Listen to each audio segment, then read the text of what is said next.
2020 marks the centennial of women gaining suffrage with the ratification of the 19th Amendment. While women were deprived of the right to vote for 144 years, they have not let their voices go unnoticed the past 100 years. I found out more on how women are not just celebrating their 100th year of suffrage, but showing their significance in voter turnout rates. Madeline Johnson cast her vote for the first time this 2020 presidential election. This is my first election as a registered voter. But to Johnson, voting is more than just a chore on her to-do list.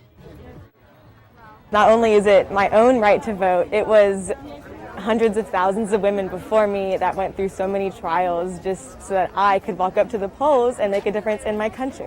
And 100 years ago, women fought for a difference that changed history. Because 100 years ago in 1920, white women got the right to vote, but then later, after the Voting Rights Act, then more minority women got the right to vote in 1965. Women began fighting for suffrage as early as 1820 until ratification of the 19th Amendment 100 years later. We were just out here celebrating all women being able to vote and letting our voices be heard. Not only is it a celebration of women's right to vote, but also a demonstration of their significant voter turnout. Women have dominated voter turnout by 4 percentage points over the past 3 presidential elections.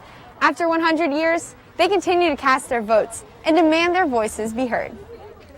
So in East Baton Rouge Parish, we had just over a 70% voter turnout.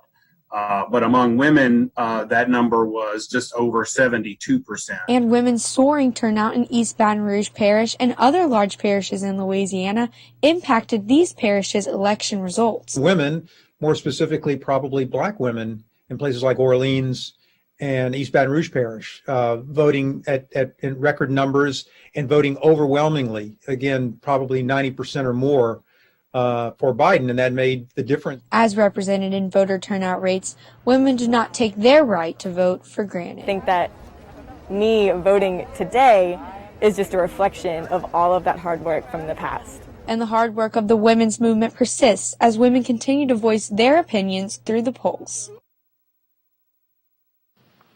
Mann also attributes women's outstanding turnout rates to the past 4 years of President Trump's administration, motivating women to vote in record numbers. As women clearly illustrated their voices in the 2020 election, movements and policies in the next 4 years may continue to increase voter turnout in future elections.